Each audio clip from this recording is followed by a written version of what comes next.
Flight attendant blocks Black Doctor from helping dying man. Then FBI instantly boards. The plane help. He's not breathing. The scream tore through the hushed atmosphere of first class, slicing through the steady drone of jet engines and the gentle clink of crystal glasses. Eleanor Wilson's voice cracked with terror as she watched her husband's body go rigid in his seat. James Wilson, 64. A man whose presence commanded boardrooms and whose signature authorized billion-dollar deals now slumped forward, his complexion rapidly shifting from flushed to ashen. His eyes, usually sharp and evaluating, rolled back, revealing alarming white crescents beneath half-closed lids. James, please." Eleanor clutched at his arm, her manicured nails digging into the fine fabric of his custom suit. The champagne flute he'd been holding tumbled from his fingers, shattering against the polished floor. Amber liquid splashing across the pristine carpet like spilled gold. The first-class cabin of Flight 427, bound from Atlanta to San Francisco, had been quiet luxury just moments before. 12 spacious leather seats arranged in 3 rows, soft lighting casting a warm glow over wooden accents and brushed metal. A sanctuary of privilege at 37,000 feet. Now it was chaos. A flight attendant rushed forward, her practiced smile faltering as she took in the scene. Behind her, passengers turned in their seats, some rising halfway, uncertain whether to help or stay back. My husband, Eleanor, cried out again. "Something's wrong with his heart. He has a stent. Please, someone help him." James's body convulsed once violently. His breathing turned shallow, then ragged, each inhale a desperate fight. His skin, now gray and clammy, glistened under the cabin lights. Around them, passengers reacted with varying degrees of horror and helplessness. A young woman across the aisle covered her mouth with her hand. An elderly man fumbled for his call button. 2 business executives exchanged alarmed glances, their laptops forgotten. Eleanor, now on her knees beside James's seat, looked up with wild eyes at the faces surrounding her. In that moment, she wasn't the wife of investment firm founder James Wilson. She wasn't the former art curator who had organized exhibitions viewed by royalty. She was simply a woman watching her husband of 37 years die before her eyes. "Please," she sobbed, her voice breaking. "He was fine just a minute ago.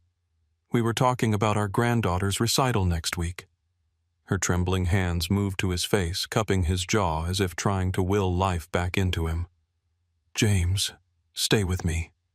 Don't you dare leave me like this." The primary flight attendant hovered uncertainly, her training covering medical emergencies, but nothing preparing her for the raw desperation in Eleanor's eyes.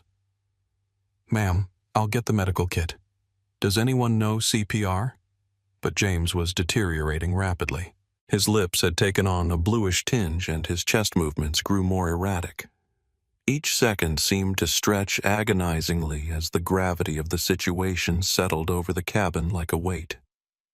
"He's having a heart attack," a businessman stated loudly from the second row, as if naming the crisis might somehow contain it. Eleanor's sobs turned to keening, a primal sound of fear. She had watched this man build empires, weather financial storms, raise children with unwavering strength. Now his life was ebbing away under the impassive glow of reading lights and the steady vibration of engines carrying them through the night sky. "Is there a doctor?" The flight attendant's voice rose with increasing urgency. "Is there a doctor on this flight?" James's body gave a final shudder. Then his chest stopped moving entirely. "I'm a doctor. Let me through." The voice cut through the panic, calm, authoritative, and certain. "Doctor." Elijah Reynolds unbuckled his seatbelt and rose from seat 4A, his movements efficient and deliberate. At 43, he carried himself with the quiet confidence of someone accustomed to making life-or-death decisions daily. Elijah wore no white coat, just a navy button-down shirt and charcoal slacks. His presentation at the International Cardiology Conference in Atlanta just hours earlier had been in formal attire, but he'd changed for the flight home, seeking comfort for the 5-hour journey back to San Francisco. "I'm a cardiologist," he added, already reaching for the overhead compartment where his carry-on contained a personal medical kit, a habit developed after years of being the unexpected responder to emergencies in restaurants, on planes, at theaters. Elijah's mind was already cataloging what he was seeing: the patient's age-apparent symptoms, the rapid progression. His training transformed the chaotic scene into a series of clinical observations and potential interventions. As his fingers closed around his medical bag, a flash of memory intruded, standing in the emergency room of Memorial General Hospital, dressed in scrubs with his ID badge clearly visible, being stopped by a security guard asking if he was delivering something. Or the time a patient had refused his care, demanding a real doctor despite Elijah's position as chief of cardiology. Or just last month being mistaken for a hospital technician while examining a patient despite the embroidered title on his lab coat. The memories weren't just professional frustrations. They were part of a continuous thread woven throughout his life. Growing up in Oakland as the son of a postal worker father and teacher mother, Elijah had learned early that he would need to work twice as hard for half the recognition. His father's words echoed in his mind. Excellence leaves no room for doubt. He had carried that philosophy through Howard University's pre-med program and Johns Hopkins Medical School, where he'd graduated at the top of his class. It had guided him through his residency at Mayo Clinic, where patients would sometimes request the doctor in charge while he was standing right there, chart in hand. Elijah pushed those thoughts aside. They were familiar companions throughout his career, but right now they were irrelevant. A man was dying, and every second mattered. He moved forward confidently, medical bag in hand. "Sir," he addressed James directly, though he could see the man was unconscious. "I'm Dr. Reynolds. I'm here to help you." It was force of habit speaking to patients even when they couldn't respond. Eleanor looked up at him, hope flaring in her tear-filled eyes. "Please save him," she whispered. Elijah nodded once, his expression serious but reassuring. "I'll do everything I can, ma'am. I need space to work." His voice was steady, his Georgia accent barely detectable after years in California. The passengers around them backed away, creating a small clearing in the confined space. Elijah's focus narrowed to the man before him. James Wilson, now completely unresponsive. No visible breathing. Elijah set his bag down and quickly checked for a pulse at James's carotid artery. His fingers pressed with practiced precision, seeking any sign of life. His expression didn't change when he found none, but his actions accelerated. "Sir is unresponsive with no pulse," he announced clearly. "I need to get him on the floor for CPR. Can someone help me move him?" This was familiar territory for Elijah. While some doctors went entire careers without performing CPR outside a hospital, Elijah had done it 7 times, twice in restaurants, once at a basketball game, once on a hiking trail, twice on planes, and once in a parking garage. Each time the initial reactions had been the same: surprise at seeing him take charge, followed by relief when his expertise became evident. As 2 male passengers moved to help, Elijah was already planning his next steps. The cramped confines of an airplane cabin were far from ideal for resuscitation efforts, but he'd worked in worse conditions during his residency. "Does the aircraft have an AED?" he asked the flight attendant hovering nearby, referring to an automated external defibrillator. "Yes, in the front galley," she responded. "Get it now," Elijah instructed, "and bring the emergency medical kit as well." His hands moved to loosen James's tie and collar, preparing for what was to come. In his mind, a timer was already running. 4 to 6 minutes until brain damage became likely. Every second critical. "I'm going to save you, sir," he murmured quietly to James as they prepared to move him to the floor. "Just stay with me." Allison Parker strode down the aisle toward first class, her movements brisk and efficient. 25 years as a flight attendant had honed her ability to navigate the narrow confine with precision even in turbulence. Her blonde hair was pulled back into a perfect French twist, not a strand out of place. Her Navy uniform was impeccable golden wings pin gleaming under the cabin lights. At 52, Allison was a veteran of the skies. She had witnessed births and deaths, proposals and breakups all at 35,000 feet. She had survived industry upheavals, bankruptcies, mergers, and the constant pressure to remain youthful in a profession that often valued appearance over experience. Her perfectly maintained smile concealed the toll of decades standing on her feet of radiation exposure from countless flights of dealing with increasingly entitled passengers. When the call came from first class about a medical emergency, Allison's first thought wasn't panic, it was procedure. Airlines had protocols for everything, and medical emergencies were no exception. The rules were clear, and they existed for good reasons. Reasons Allison knew all too well. 6 years ago, on a flight from Chicago to London, a passenger had collapsed with stroke-like symptoms. A man had immediately identified himself as a neurosurgeon, and Allison's colleague had stepped aside relieved to have expert help. The doctor had administered something from his own bag to the passenger. Only later did they discover he was no physician, just a pharmaceutical sales representative with basic medical knowledge and a dangerous level of confidence. The passenger had suffered complications that might have been avoided with proper protocol. The aftermath had been devastating. Her colleague was terminated. The airline faced a multi-million-dollar lawsuit, and Allison herself had been called to testify about proper procedures. The memory still haunted her, the patient's pale face. The panic when they realized the doctor had given an inappropriate medication, the feeling of powerlessness as they diverted for an emergency landing. Never again, she had promised herself. Protocol exists for a reason. Since that day, Allison had become a stickler for verification. Procedure wasn't just bureaucracy. It was protection. The airline had tightened its policies afterward, requiring documentation before allowing passengers to provide medical assistance. Allison had testified in the lawsuit that followed, watching her colleague's career implode. She had vowed never to make the same mistake. But there was another layer to Allison's rigid adherence to Protocol 1 she rarely acknowledged even to herself. Growing up in a small Minnesota town with little diversity, her mental image of authority figures, especially doctors, had been shaped by limited exposure. The physicians she'd known were primarily older white men, and despite years working in multicultural environments, those unconscious associations remained buried deep beneath her professional demeanor.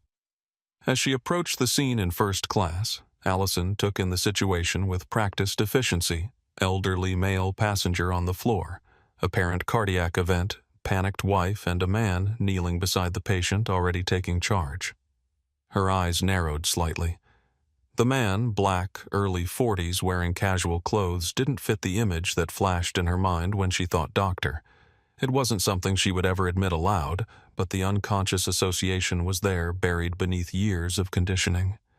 She'd expected someone older, perhaps, or wearing something that signaled authority. Someone who looked like the doctors she'd grown up seeing, who resembled the physicians who treated her parents. "Excuse me," she said, her voice cutting through the tension.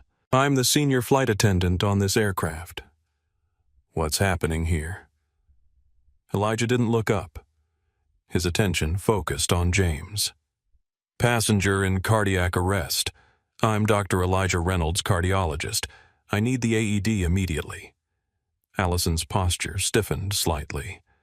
"Sir, I understand you're trying to help, but we have procedures for medical emergencies.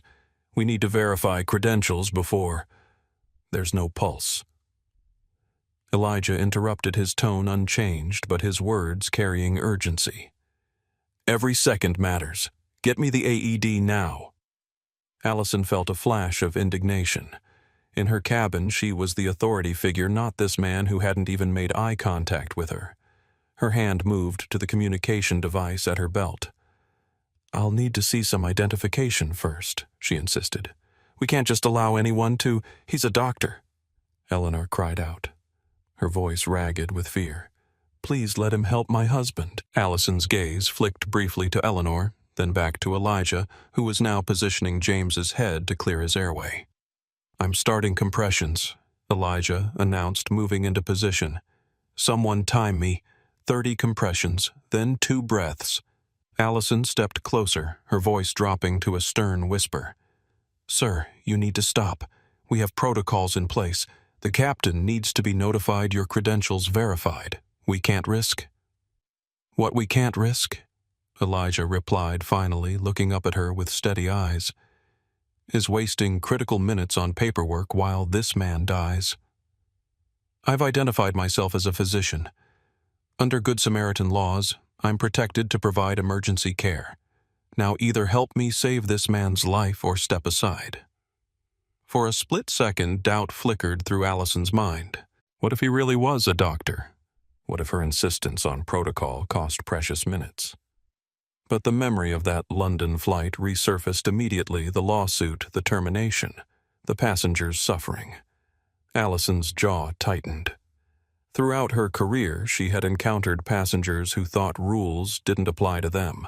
First class was full of them, men and women accustomed to deference to exceptions being made to doors opening at their approach. She had developed a polite but firm resistance to such expectations. But something else was at play here, something she wasn't fully conscious of. When she looked at Elijah, she didn't see the chief of cardiology at Memorial General. She didn't see the doctor who had pioneered a new stenting technique that had saved hundreds of lives, or the physician whose research had been applauded just hours earlier at a prestigious conference. She saw a threat to her authority, a disruption to procedure. And perhaps, though she would never acknowledge it, she saw a black man who didn't fit her preconception of a medical expert. "Sir," she said, her voice hardening, "I need you to return to your seat. Our trained crew will handle this emergency according to protocol." The cabin had gone silent, the only sound the rhythmic compression of Elijah's hands against James's chest. Allison's hand closed around Elijah's shoulder. "Sir, I won't ask again." Isabella Rodriguez leaned forward in her seat, recognition flashing in her eyes. At 36, the trauma nurse from Miami General Hospital had worked alongside enough physicians to recognize the practiced movements and authoritative calm of a doctor in action. She had seen those same efficient hand placements and heard that focused tone countless times during code blues and emergency room crises. "He knows what he's doing," she murmured to herself before raising her voice. "I'm a trauma nurse. He's performing CPR correctly." Isabella unbuckled her seatbelt and stood, her dark hair pulled back in a practical ponytail. Her olive complexion flushed with the sudden rush of adrenaline. She wore simple jeans and a floral blouse, clothes chosen for comfort on the long flight back from visiting family in Atlanta. Nothing about her appearance screamed medical professional, yet her confident movements told a different story. Her own experiences with bias in healthcare colored her perception of what was unfolding. As a Hispanic woman in a Miami hospital, patients had sometimes mistaken her for housekeeping staff despite her credentials and uniform. She'd learned to assert her expertise firmly, but without defensiveness, a balancing act she witnessed now in Dr. Reynolds' interactions with the flight attendant. Across the aisle, Thomas Miller shifted in his seat, his weathered face creasing with concern. At 61, the retired paramedic had responded to thousands of emergencies during his career with Boston Emergency Services. His trained eye immediately assessed the situation: passenger in cardiac arrest, CPR in progress, flight attendant creating an obstacle rather than facilitating care. Thomas wasn't immediately convinced by Elijah's claim. In his decades of emergency response, he'd encountered a few phonies, people who exaggerated their qualifications in a crisis. But within seconds of watching Elijah's technique, his skepticism vanished. The hand position, compression depth, the clear commands. This was no amateur. "Christ," he muttered, running a hand through his silver hair. "Lady, let the man work." He began to rise from his seat, his instincts to assist still strong despite having hung up his uniform 3 years earlier. 2 rows back, Sophia Keller was already recording with her phone. The 42-year-old civil rights attorney from Seattle had developed a reflex to document potential injustices after 15 years representing clients in discrimination cases. Something in the interaction between the flight attendant and the doctor had triggered her professional radar. "This isn't right," she whispered to the businessman seated beside her. "That flight attendant is obstructing emergency medical care." Her free hand reached into her bag, fingers finding her business card by touch, a habit formed from years of being prepared for unexpected legal situations. Miguel Dominguez, seated in the last row of first class, watched with wide eyes. At 27, the second-year medical student had only practiced CPR on mannequins, never witnessed it performed on a real person in crisis. He recognized the textbook technique the doctor was using and felt simultaneous awe at the calm precision and terror at the reality of a life hanging in the balance. "I should help," he said quietly, gathering his courage.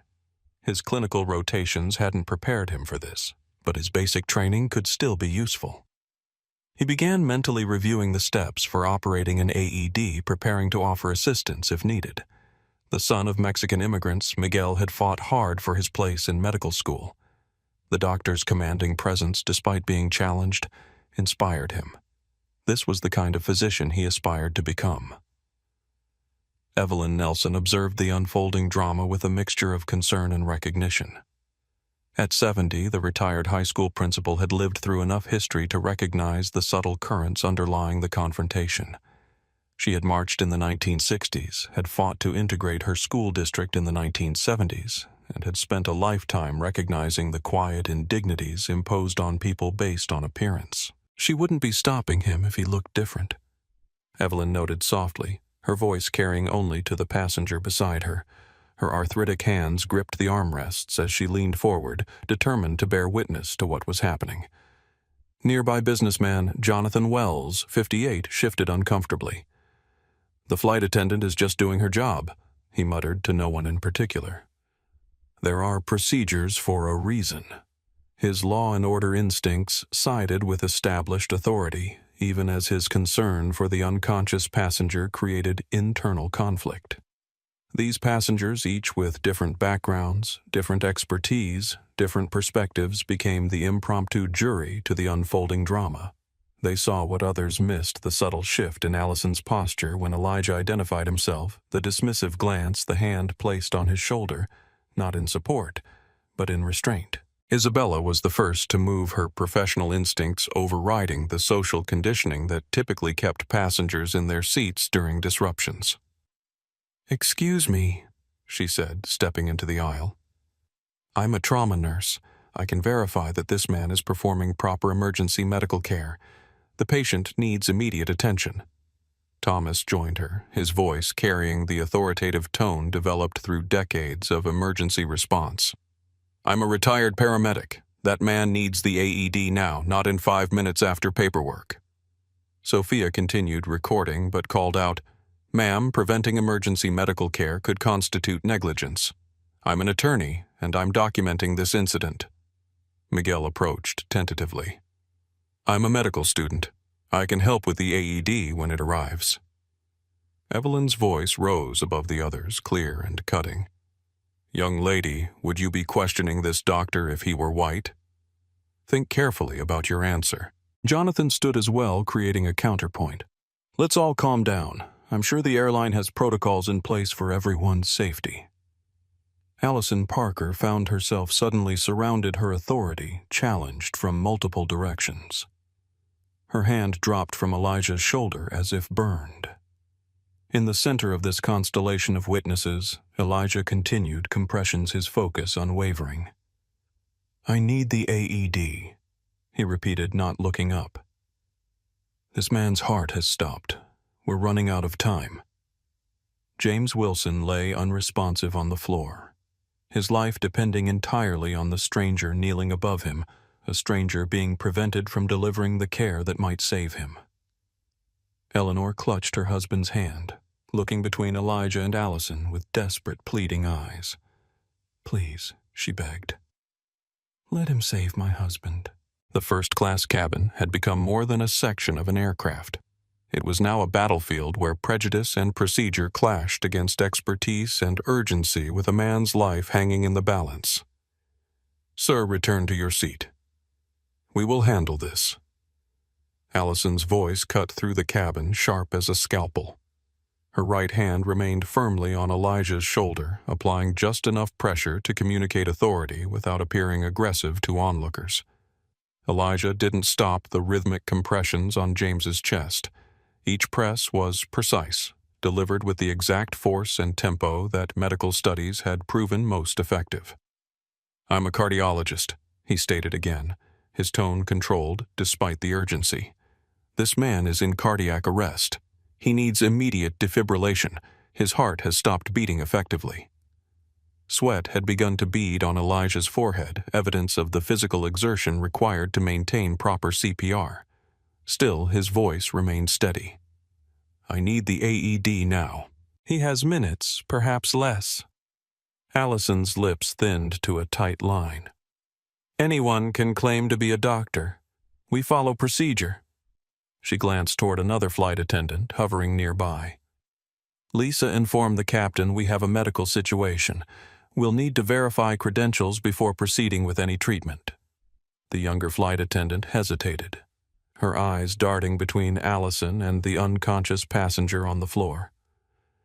"But Allison, he looks really bad." "Procedure. Lisa," Allison repeated firmly. "Get the medical kit, but hold the AED until I authorize its use." For a brief moment, Allison's resolve wavered. She flashed back to her training, which emphasized that in true emergencies, medical care should proceed while verification happens in parallel. But the memory of that London flight, the lawsuit, her colleague's termination, her own testimony overrode everything else. She couldn't risk another imposter. Eleanor Wilson surged forward, her elegant composure shattered by desperation. Her hands clutched at Allison's sleeve. "Are you insane?" "My husband is dying. Let the doctor help him." Allison gently but firmly disengaged Eleanor's grip. "Ma'am, please stay calm. We're trained for these situations. We need to follow proper protocol to ensure what Elijah interrupted his rhythm on James's chest, never faltering. "That this man dies while you verify my medical license? He's in ventricular fibrillation or asystole. Without defibrillation, his survival chances drop approximately 10% with each passing minute." Murmurs rippled through the cabin as passengers processed this information. Someone whispered, 10% every minute. That's insane. James's body remained motionless beneath Elijah's compressions. His skin had taken on a grayish-blue tinge, and a thin line of saliva had escaped from the corner of his mouth.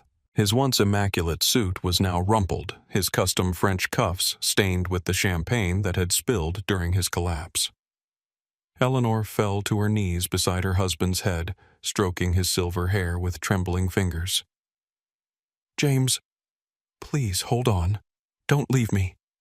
She looked up at Allison, her eyes burning with a mixture of fear and fury. "My husband built hospitals. He donated millions to medical research, and now you're blocking the one person who might save him." Allison maintained her position. "I understand you're upset, Mrs. Wilson, but—" "You understand nothing." Eleanor's voice cracked with emotion. 40 years together, and you're standing there spouting rules while he slips away. Thomas Miller pushed forward from his seat, no longer content to observe. "I was a paramedic for 30 years, miss. That man's performing textbook CPR. You need to get the AED now." Allison glanced at Thomas, taking in his appearance. Casual clothes, silver hair-lined face, and seemed to give his words more weight than she had Elijah's. "Sir, I appreciate your input, but I'm responsible for following what Isabella Rodriguez stepped closer. I'm a trauma nurse, and what you're doing right now isn't protocol, it's negligence. That doctor is trying to save a life." The cabin seemed to shrink as tension expanded to fill every cubic inch of available space. Passengers shifted uncomfortably in their seats, some averting their eyes from the drama, others unable to look away. The low hum of the engines provided an ominous backdrop to the confrontation. Elijah had been performing compressions for over a minute now, and despite his excellent physical condition, the effort was taxing. "I need someone to take over compressions while I check his airway," he announced, his clinical mind still methodically working through the emergency algorithm drilled into him through years of training. Before Allison could object, Isabella stepped forward. "I can take over." "Sir, you need to stop this," Allison insisted, her voice rising slightly. "You have no authorization to—" Ma'am Elijah finally looked up, meeting her eyes directly for the first time. His gaze was intense, focused, but not angry. "My name is Dr. Elijah Reynolds. I am Chief of Cardiology at Memorial General Hospital in San Francisco. This man has approximately 4 minutes before irreversible brain damage begins. I am not asking for permission to save his life. I'm telling you what I need to do so." Something flickered across Allison's face. Uncertainty, perhaps, or the first inkling that she might be making a catastrophic mistake. But training and deeply ingrained biases reasserted themselves quickly. Her spine straightened. "We need a real doctor," she said, the emphasis on real so subtle it might have been missed by someone not attuned to such linguistic markers. But it hung in the air, heavy with implication. In that moment, a memory flashed through Elijah's mind. His first day as a cardiology attending being stopped by hospital security, despite wearing his white coat with Chief Resident embroidered on it. The familiar anger rose hot and sharp, but he pushed it down just as he always did. This wasn't about him. It was about James Wilson. Miguel Dominguez, who had been watching nervously from the periphery, suddenly spoke up. "I've seen him before I attended his lecture on interventional cardiology last year at UCSF. That's Dr. Reynolds." Elijah didn't acknowledge the support, his focus entirely on James. "Airway is clear," he reported after checking. "Isabella, take over compressions. 30-2 ratio, push hard and fast." Isabella smoothly took Elijah's position, her hands finding the correct placement on James's chest with practiced ease. Elijah moved to James's head, monitoring his breathing and pulse points. "Where is the AED?" he demanded again, his voice carrying the unmistakable authority of someone accustomed to commanding emergency rooms. Every second matters. Passengers had begun to record the scene on their phones. Sophia Keller's legal mind was already cataloging potential charges: negligence, reckless endangerment, possibly even civil rights violations, if she could establish that Elijah's race factored into Allison's obstruction. Allison stood her ground, though her certainty had begun to waver. The captain needs to be informed before he's not breathing anymore. Eleanor's anguished cry cut through the tension like a physical blow. "Oh God, James, please." Elijah's fingers pressed against James's carotid artery, finding no pulse. His face remained professionally composed, but his next words carried unmistakable urgency. "This man will die in the next few minutes without intervention. Get me the AED now, or his death will be a direct result of your obstruction." The statement hung in the cabin like a thunderclap, a clinical assessment transformed into an accusation that no one present could ignore. "I'm a trauma nurse. He knows what he's doing." Isabella's voice rang out as she continued compressions on James's chest. Sweat beaded on her forehead, her professional training evident in every movement. 30 compressions, then 2 breaths. Clear, precise textbook technique. Allison's gaze darted between Elijah and Isabella, her certainty visibly wavering. The presence of another medical professional complicated her stance, but years of rigid adherence to protocol had created deep grooves in her decision-making process. "We still need to follow proper channels," she insisted, though her voice had lost some of its edge. "Lisa, what's taking so long with the captain?" The younger flight attendant hovered at the edge of the scene, clearly torn. "Allison, the captain says to use your judgment, but if there's a physician present..." If Allison emphasized, "That's the issue. We haven't verified." Thomas Miller pushed forward, his weathered face flushed with growing anger. "For God's sake, woman, I've seen hundreds of cardiac arrests in my career. This man is doing everything right, and you're playing games with someone's life." The cabin had begun to divide invisible lines forming between passengers. Jonathan Wells, the businessman in an expensive suit, spoke up from his seat. "The flight attendant is right. Rules are rules. How do we know he's really qualified? Because he's saving a life right in front of us." Shot back an older woman seated nearby. "Open your eyes." Miguel had moved closer, hovering near Elijah, eager to assist. "Dr. Reynolds, can I help? I've been trained on AED use." Elijah nodded once, not wasting words. "Good. When it arrives, you'll prepare the pads while I continue assessment." His tone contained no doubt that the AED would arrive only a clinical certainty that created its own gravity. Sophia Keller had positioned herself where her phone could capture the entire scene. "This is outrageous," she said loudly, blocking emergency medical care based on what exactly? His appearance. His race.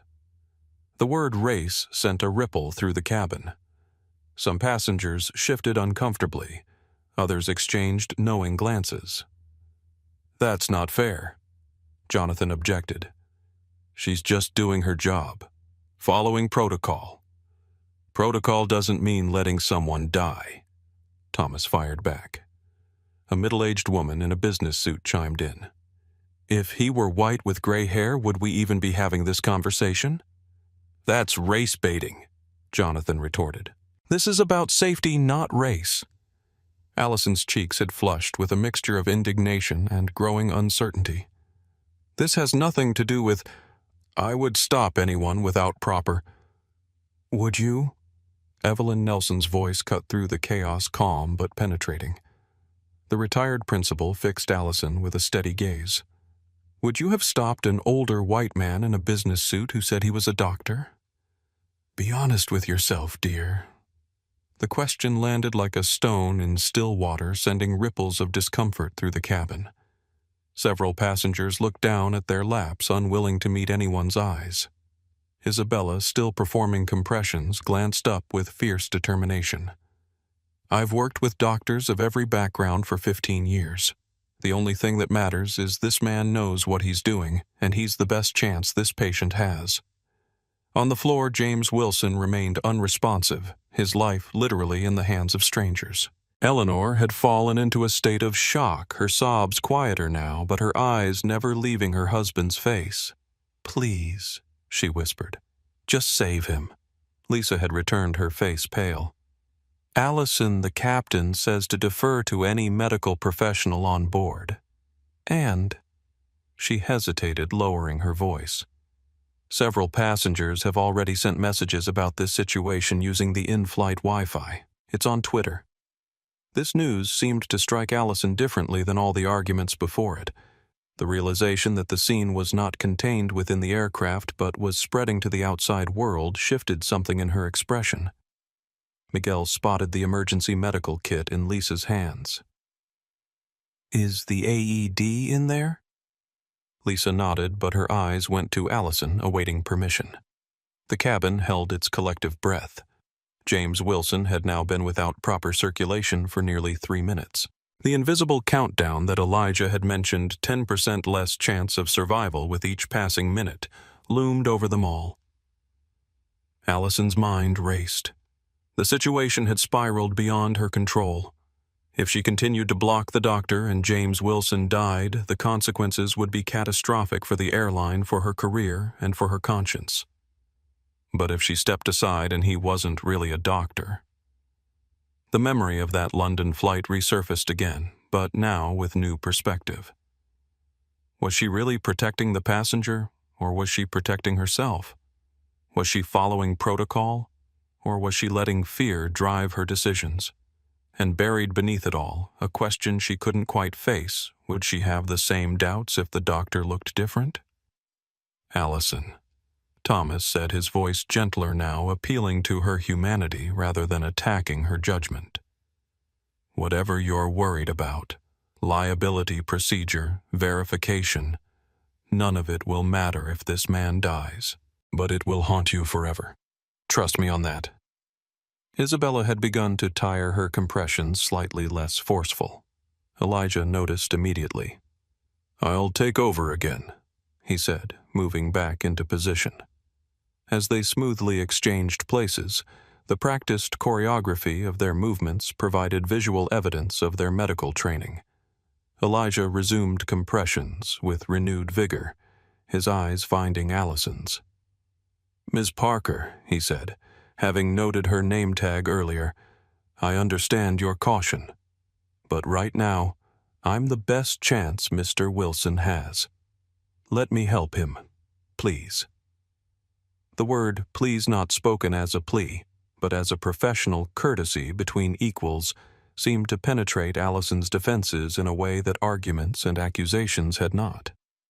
A tense moment passed. Then Allison gave a short nod. "Give him the kit, Lisa." Lisa quickly handed the medical kit to Miguel, who opened it with trembling fingers.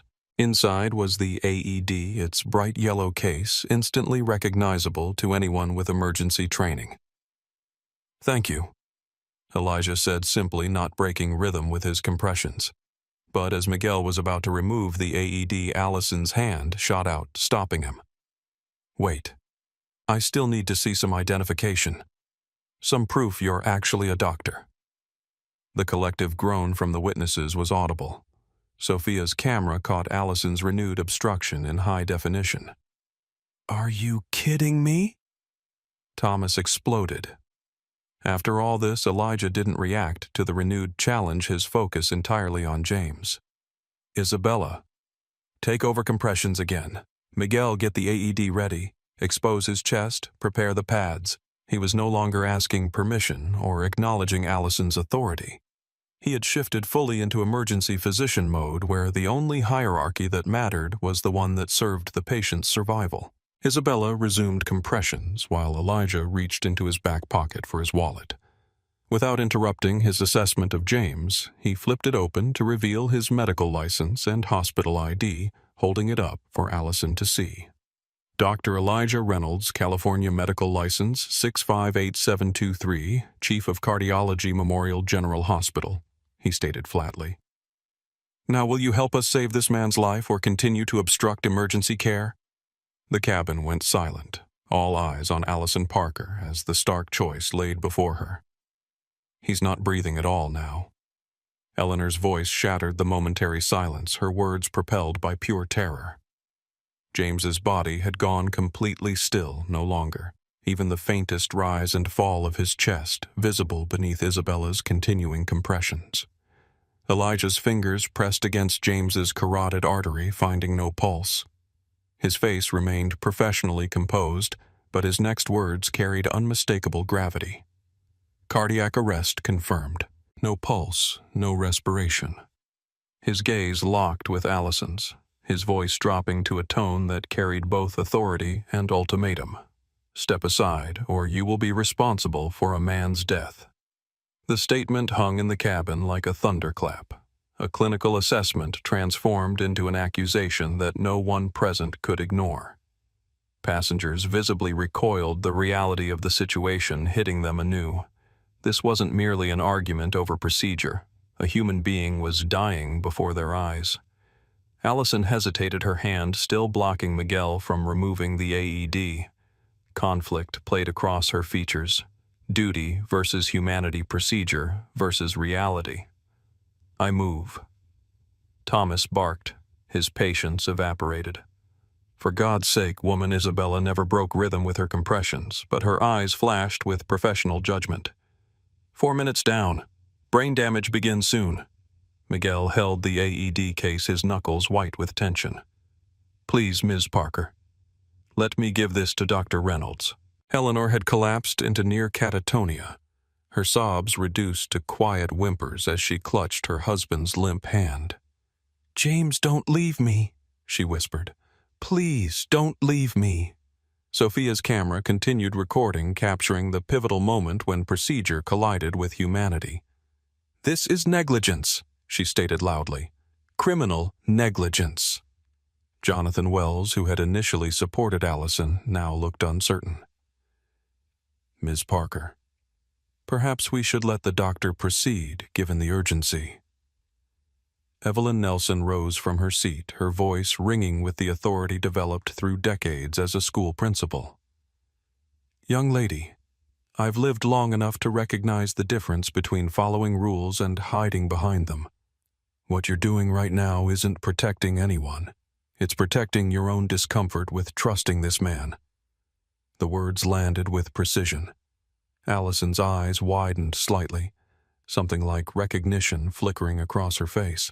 In that fractional hesitation, Elijah made his decision. With a swift, deliberate movement, he reached past Allison and took the AED from Miguel's hands. There was nothing aggressive in the action, merely the practiced efficiency of a physician who had determined that further delay was medically unacceptable. Miguel cut open his shirt. Isabella, continue compressions until the AED is ready, he instructed, already opening the device. Allison stepped back, momentarily stunned by the breach of her authority. You can't just... I can, and I am, Elijah replied without looking up. Under Good Samaritan laws and medical ethics, I am obligated to provide emergency care. If you interfere physically, I'll have no choice but to consider it assault. For a split second, Elijah's professional composure cracked, revealing a flash of the frustration and anger that had built over years of being questioned, doubted, and second-guessed because of how he looked. He took a deep breath, centering himself, remembering his oath first, do no harm.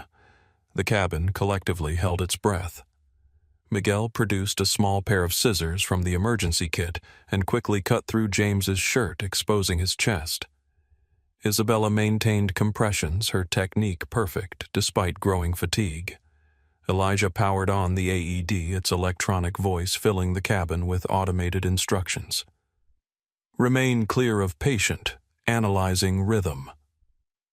Isabella immediately pulled her hands away from James's chest. Elijah ensured everyone was clear, his training converting to automatic action. The AED's mechanical voice continued. Shock advised. Charging. Stand clear. Everyone back. Elijah commanded his voice, carrying such natural authority that even Allison found herself stepping away. Deliver shock now. Elijah pressed the button. James's body convulsed once as the electrical current passed through his heart, attempting to reset its chaotic rhythm. The passengers watching flinched collectively, several turning away from the confronting reality of resuscitation. Resume CPR. Isabella immediately returned to compressions while Elijah checked for pulse. Still no pulse. Continuing CPR.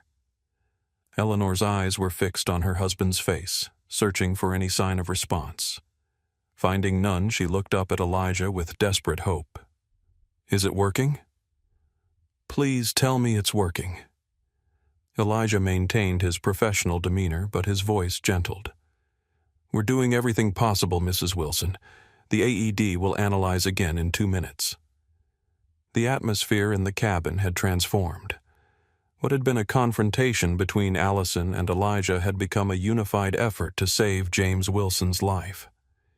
Even passengers who had supported Allison's insistence on procedure now watched in tense silence the reality of mortality overshadowing all other concerns. Allison stood frozen, her training in conflict with the scene unfolding before her.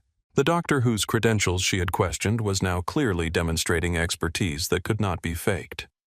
The nurse whose support she had dismissed was performing textbook CPR.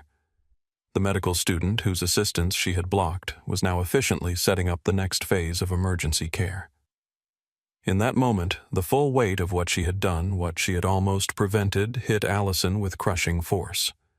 This wasn't about procedure or protocol. It was about unconscious bias. She had never confronted assumptions she had never examined. If James Wilson died because of her obstruction, how would she live with herself? Thomas approached her, speaking quietly so only she could hear. It's not too late to help, you know. You can still be part of saving him rather than stopping it. Allison's lips parted, but no words came out. The gravity of her actions or inactions was beginning to settle on her shoulders with crushing weight. The AED voice interrupted again. "Stop, CPR. Analyzing rhythm." Isabella pulled back. Everyone held their breath. "Shock advised. Charging. Stand clear." "Clear," Elijah called out, ensuring no one was touching James. "Deliver shock now." Again, James's body jerked as electricity coursed through it, seeking to convert the chaotic electrical signals of his heart into a coordinated rhythm. This time, after the shock, Elijah's fingers found a pulse. "I've got a pulse," he announced, his voice steady, but with an undercurrent of relief. Faint, but present. A collective exhalation swept through the cabin. Eleanor sobbed anew this time with tentative hope. James, can you hear me?" James remained unconscious, but his chest had begun to rise and fall with shallow breaths. Color was slowly returning to his ashen face. "We need to divert to the nearest airport," Elijah stated, looking up at Allison for the first time since taking the AED. "He's stabilized for now, but he needs a hospital immediately. He's had a major cardiac event and requires advanced care."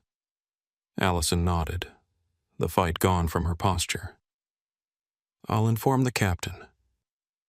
As she turned to go, Evelyn's voice stopped her. "It shouldn't have taken a man nearly dying to do the right thing, dear." Allison didn't respond, but she paused briefly, her shoulders slumping as the truth of the statement sank in. Then her steps quickened as she moved toward the cockpit. With the immediate crisis transitioning from resuscitation to stabilization, the reality of what had just occurred began to settle over the witnesses. Sophia lowered her phone slightly but continued recording. "That was..." She started, then shook her head, unable to find adequate words.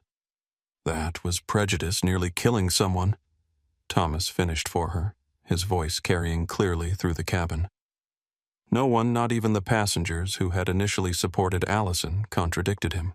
"Maintain airway position," Elijah instructed Isabella as he carefully tilted James's head back, ensuring his tongue wouldn't block his breathing passage.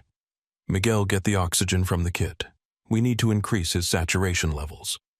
Isabella nodded, her movements precise as she monitored James's pulse with 2 fingers pressed to his carotid artery. Pulse is present but weak, around 50 beats per minute. Miguel extracted a portable oxygen mask and tank from the emergency kit, his hands steadier now that he was actively contributing. "Doctor, do you want the non-rebreather mask or the simple face mask?" "Non-rebreather." "Set flow to 15 liters per minute." Elijah answered without hesitation. "We need to maximize oxygenation." The 3 worked in coordinated silence, their movements forming an impromptu but effective medical team. Eleanor watched with tear-streaked face, hope cautiously reborn in her eyes as her husband's chest rose and fell with shallow but present breaths. Thomas had positioned himself as a buffer between the medical team and the rest of the cabin, his paramedic instincts taking over as he created space for them to work. Sophia continued documenting everything, her attorney's mind cataloging each development. Evelyn had moved to sit beside Eleanor, one gnarled hand resting on the younger woman's shoulder in silent support. Around them, passengers watched in hushed fascination the drama of life and death unfolding in a space usually reserved for drink service and in-flight movies. "BP is dropping," Isabella reported using the blood pressure cuff from the medical kit. 90/60 and falling. Elijah's expression remained focused. "Could be shock or continued cardiac dysfunction. We need to elevate his legs slightly to improve venous return." Thomas immediately moved to assist, rolling up a blanket to place under James's feet. "Like this, Dr. Perfect."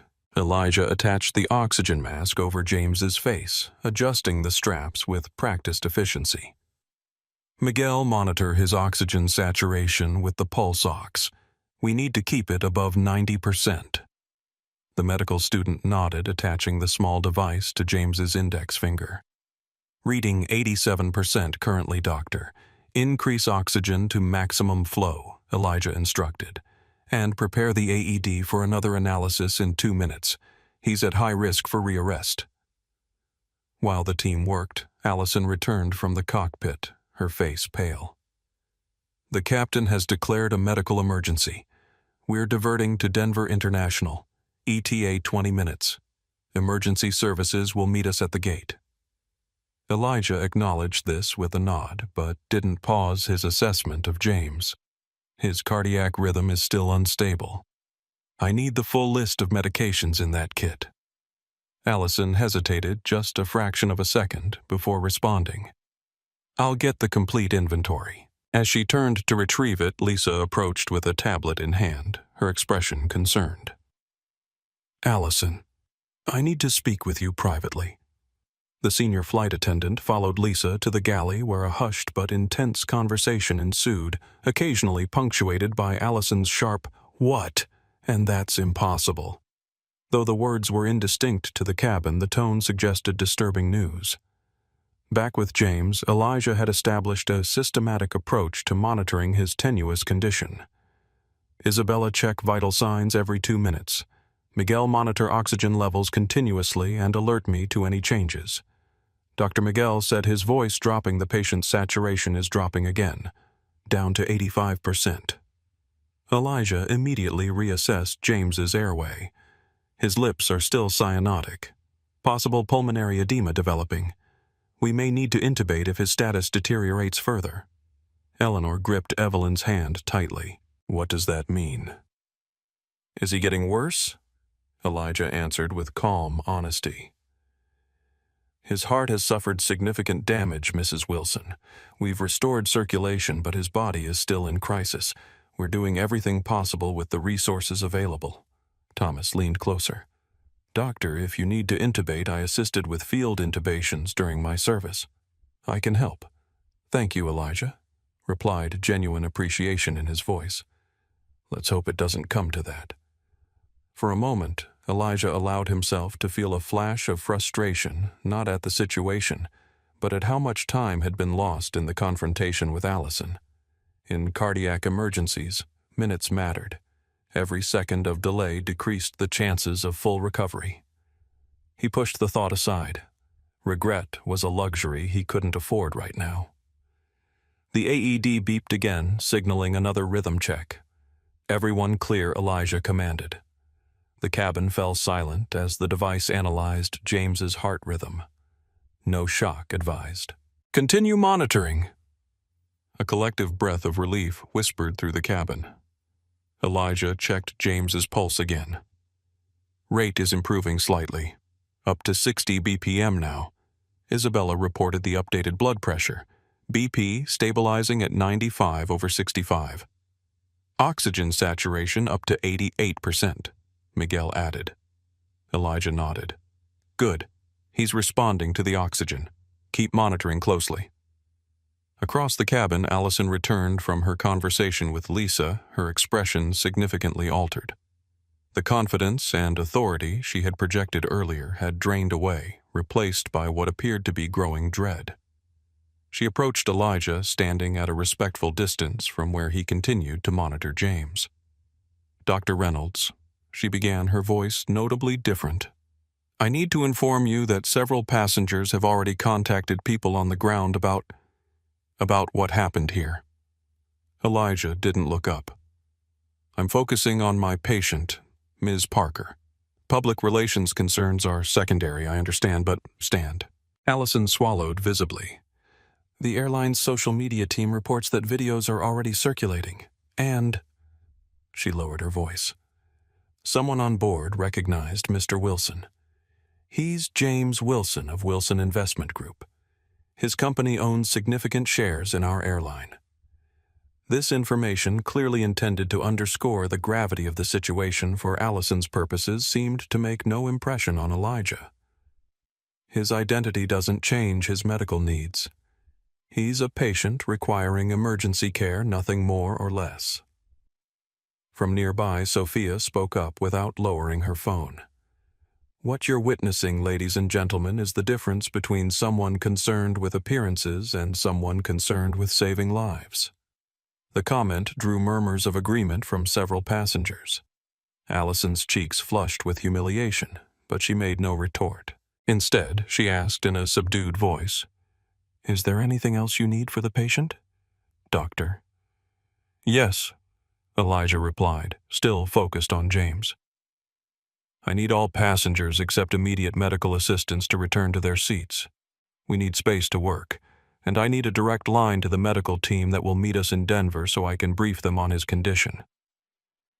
Allison nodded. "I'll arrange it immediately."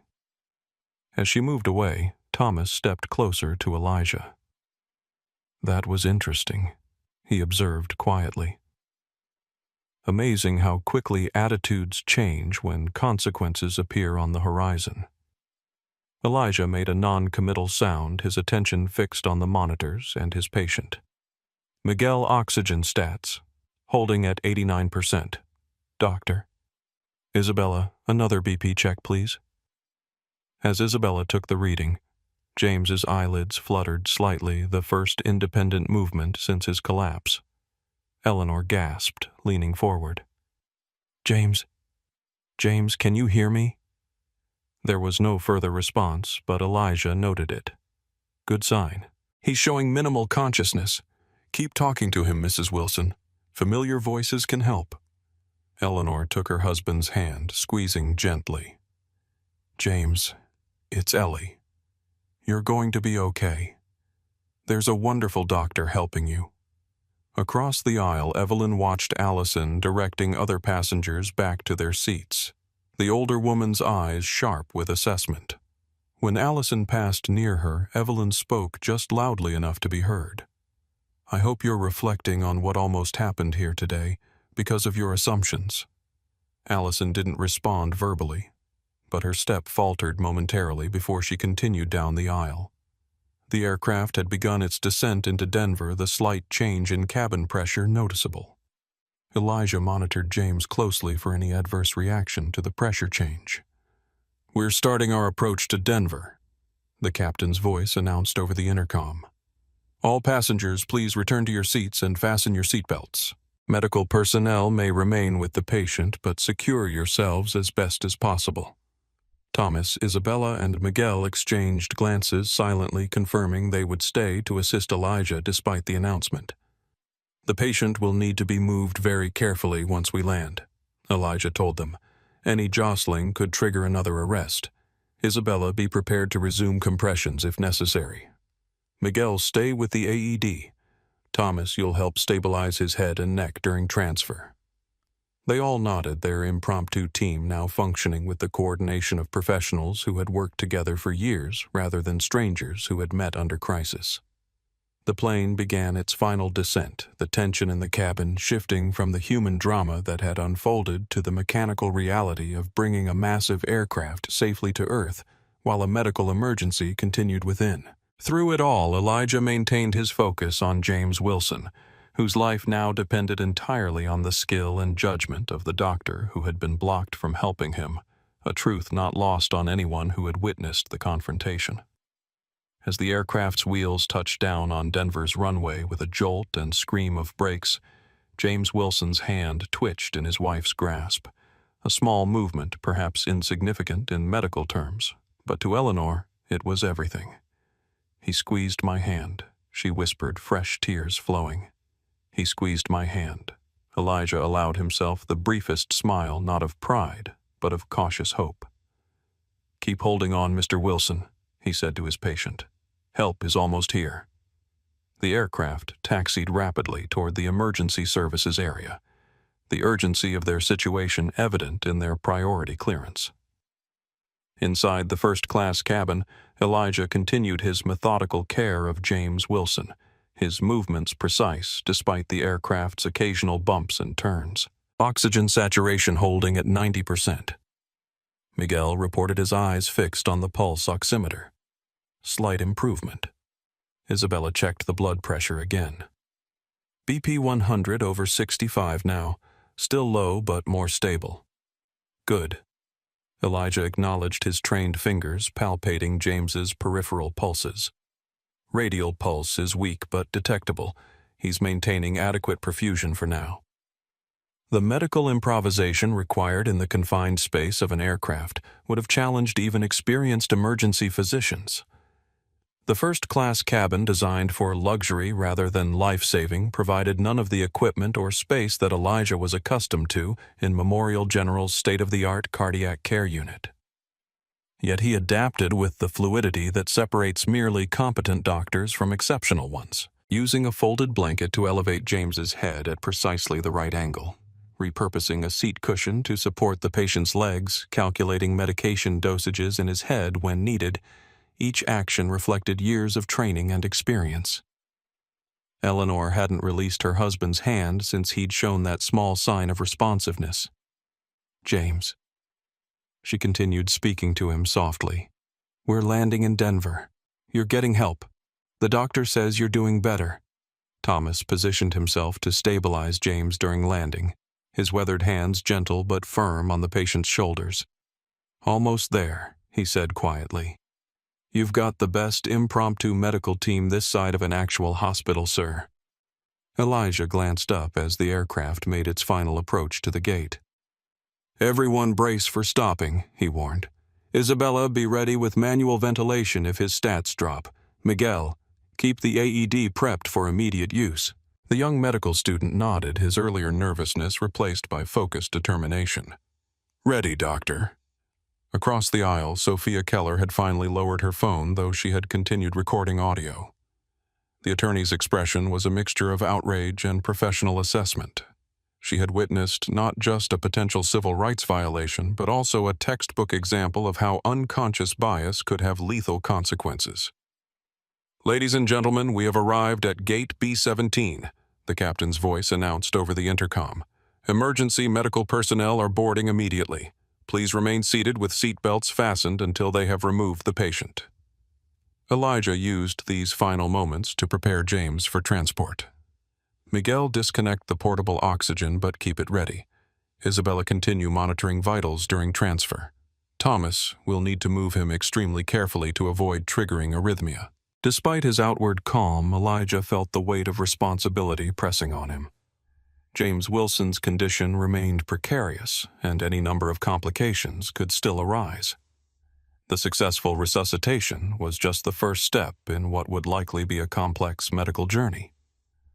For a brief moment, Elijah allowed himself to feel a twinge of anger, not just at Allison's obstruction, but at the system that made such obstruction possible, that made his credentials suspect because of his appearance. It was a familiar anger, one he had managed throughout his career, channeling it into excellence rather than bitterness. He took a deep breath, refocusing on the immediate needs of his patient. The cabin door opened with a pneumatic hiss, and 4 emergency medical technicians in Navy uniforms rushed in, pulling a stretcher. Their movements were swift, but controlled, their expressions professionally neutral despite the tension-filled cabin they entered. The lead EMT, a compact woman with cropped gray hair, immediately addressed Elijah. "What's our status?" "Male 64 cardiac arrest, approximately 25 minutes ago." Elijah responded without hesitation. His report, crisp and comprehensive. Initial VFib 3 shocks delivered achieved ROSC after the second. Currently hypotensive at 165 oxygen, sat 90% on supplemental O2. Possible anterior wall MI, no previous cardiac history according to wife. No medications administered due to limited supplies. The EMT nodded, recognizing the precise medical terminology of a physician. "Okay, Doctor." "Reynolds." Elijah Reynolds, Cardiology Memorial General. Something flickered in the EMT's eyes. Recognition, perhaps, or simply appreciation for having a specialist on scene. "All right, Dr. Reynolds. We'll take it from here, but feel free to continue assistance through transport if you wish." "I'll accompany to the ambulance," Elijah confirmed, already helping position the stretcher alongside James. The transfer from floor to stretcher was executed with careful coordination, every movement calculated to minimize stress on James's compromised cardiovascular system. Eleanor rose with them, refusing to release her husband's hand. "Ma'am," one of the EMTs began, "you'll need to—" "She comes with us," Elijah interrupted quietly but firmly. "She's providing crucial psychological support." The EMT nodded without further question. As they prepared to move, James, his eyelids fluttered again. This time they opened briefly, unfocused, confused, but undeniably conscious. His lips moved beneath the oxygen mask, forming a single word. Ellie Eleanor's composure broke entirely. Yes, I'm here, James. I'm right here." The EMTs efficiently secured James to the stretcher.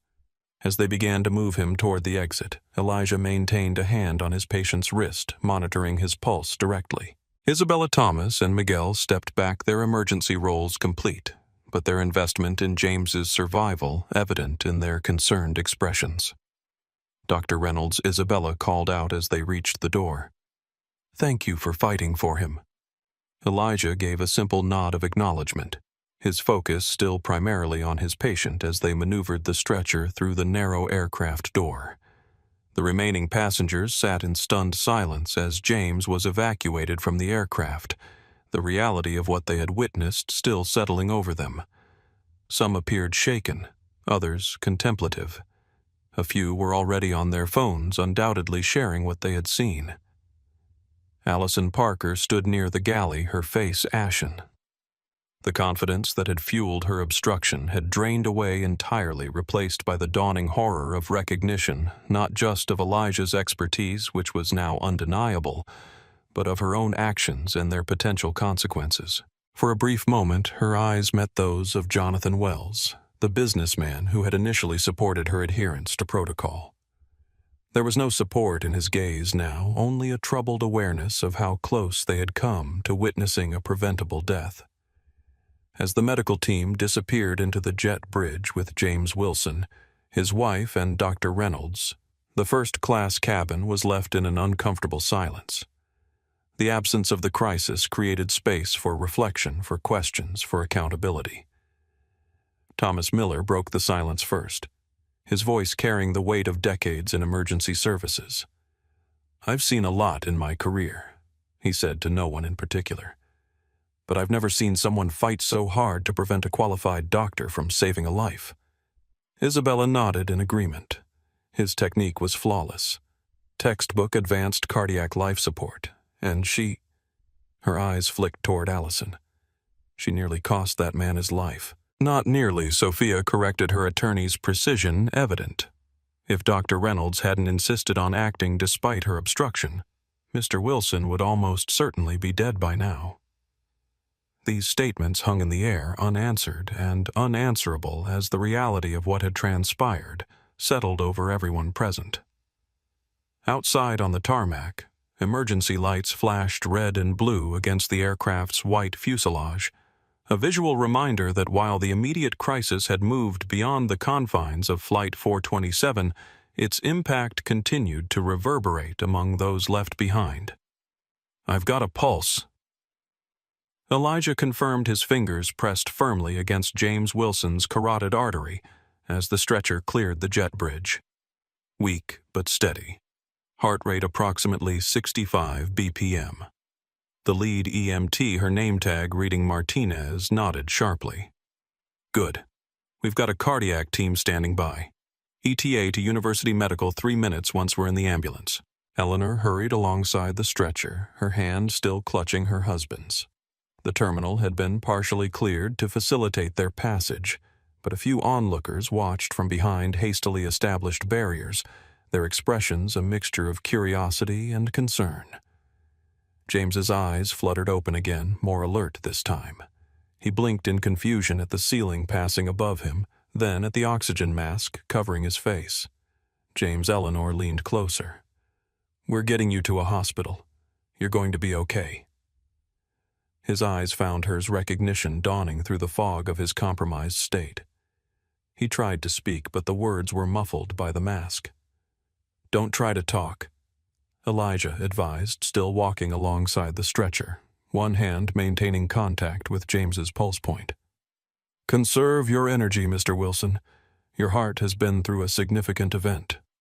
James's gaze shifted to Elijah, questions evident despite his inability to articulate them. "I'm Doctor," Reynolds. Elijah explained simply.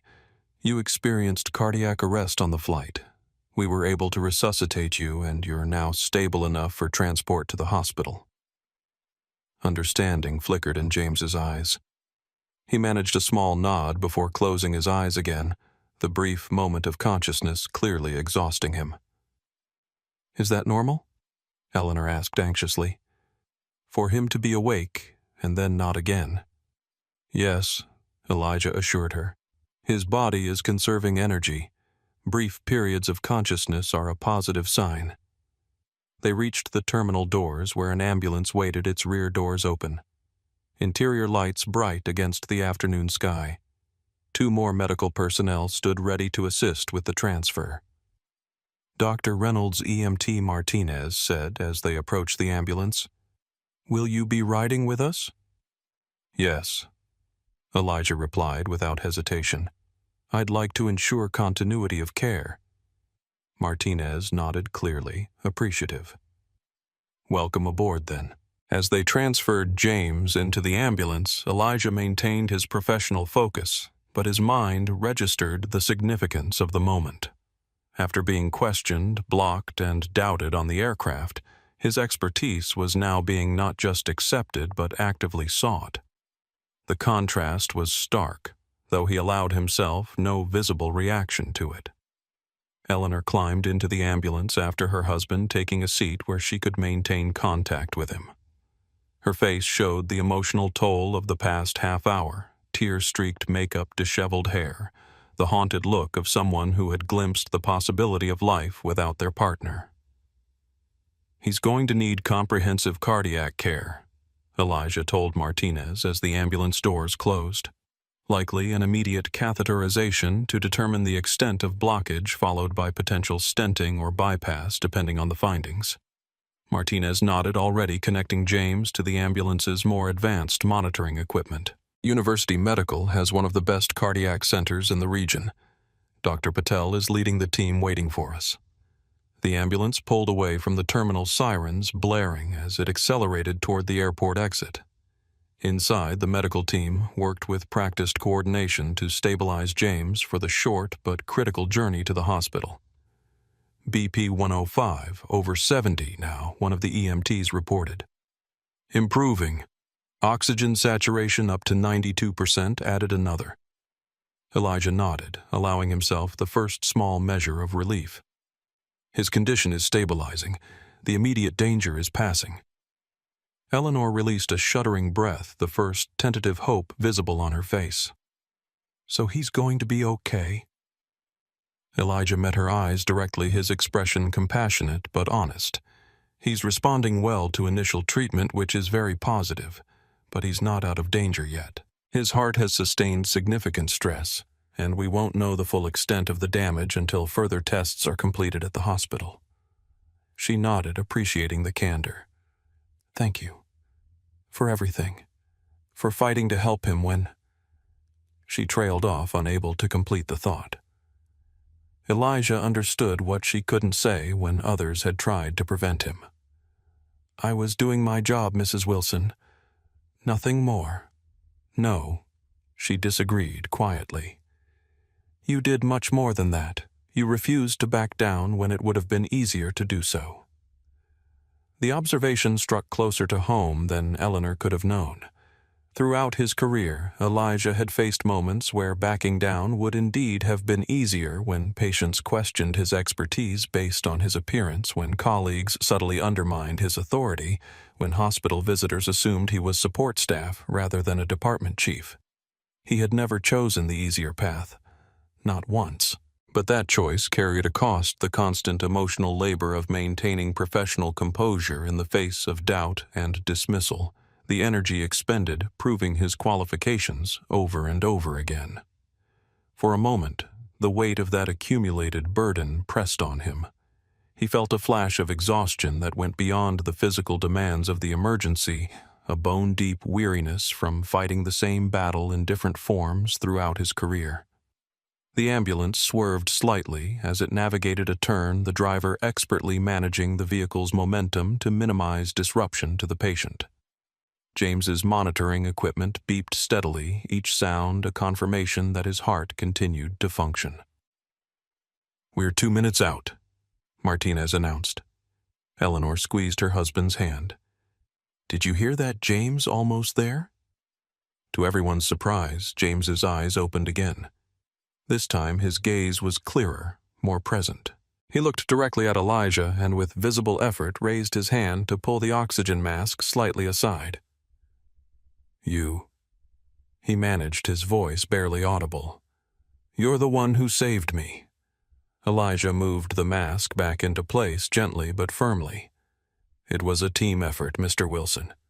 Now please conserve your strength."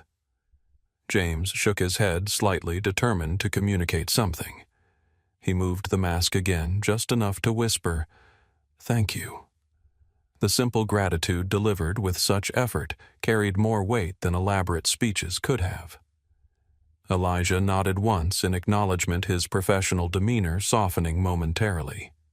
"You're welcome, Mr. Wilson. Now please keep the mask in place. Your heart needs all the oxygen it can get." James complied this time, allowing his eyes to close again. Eleanor mouthed a silent thank you to Elijah over her husband's form. The ambulance slowed as it approached the hospital entrance, where a team in surgical scrubs already waited with a gurney. Through the rear windows, Elijah could see the emergency department entrance illuminated in the afternoon sun, the familiar organized chaos of a major trauma center visible beyond the doors. For the first time since James Wilson had collapsed on Flight 427, Elijah allowed himself to acknowledge the full weight of what had transpired, not just the medical emergency, but the barrier of prejudice that had nearly prevented him from responding to it. The recognition came with no bitterness, just a clear-eyed assessment of a reality he had navigated his entire career. As the ambulance doors opened and the waiting medical team surged forward, Elijah prepared to transfer care to the hospital staff. He would provide them with a complete report, ensure James was in capable hands, and then step back. But as he rose to exit the ambulance, Eleanor caught his sleeve. "You're not leaving, are you? Please stay with us. I trust you." The words "I trust you" stood in stark contrast to the doubt and suspicion he had faced on the aircraft. Coming after what they had all experienced, they carried particular significance. "I'll stay until he's stabilized," Elijah promised, knowing that professional courtesy would allow him limited involvement, even though he had no privileges at this hospital. The transfer to the waiting gurney was executed with practiced efficiency. James was wheeled rapidly into the emergency department, Eleanor hurrying alongside and Elijah following close behind, already preparing the comprehensive medical report he would deliver to the attending physician.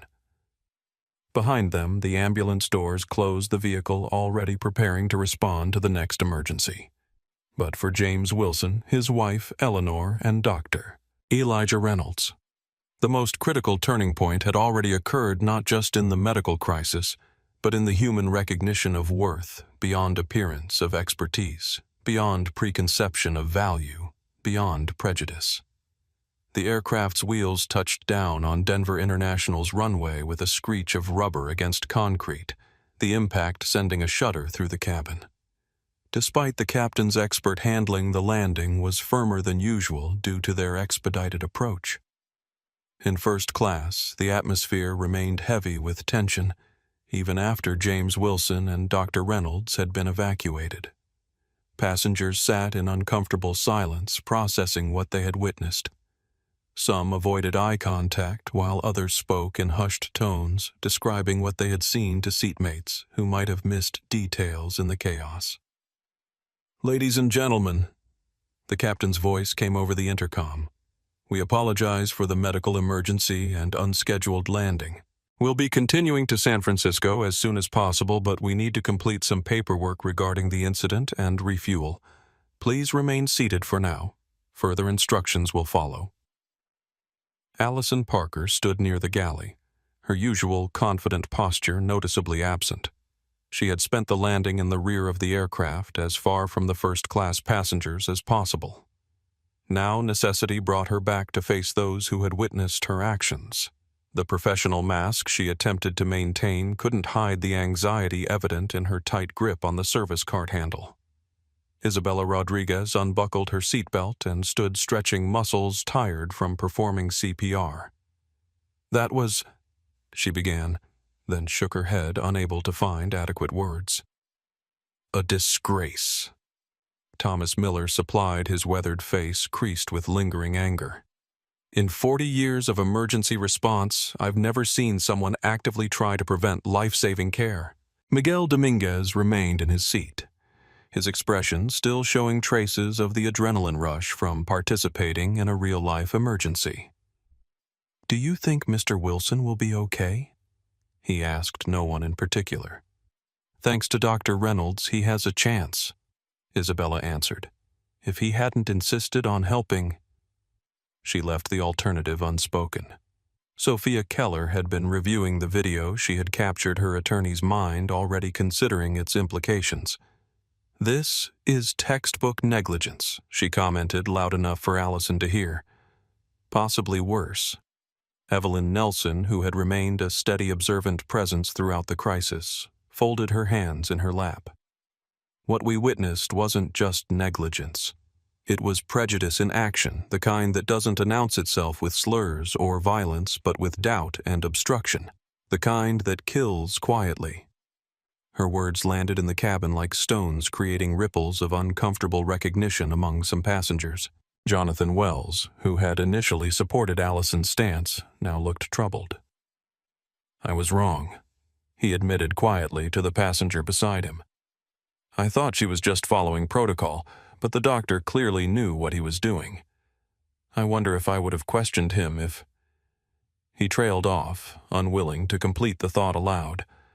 Lisa, the younger flight attendant who had seemed torn throughout the confrontation, approached Allison.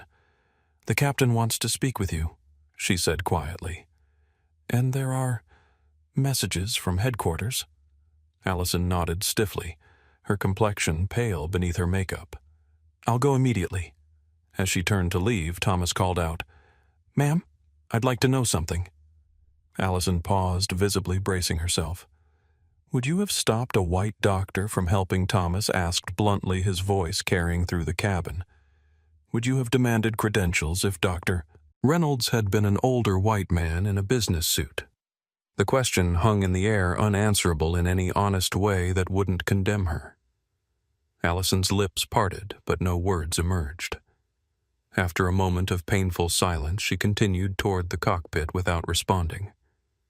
"That's answer enough," Sophia remarked, still recording.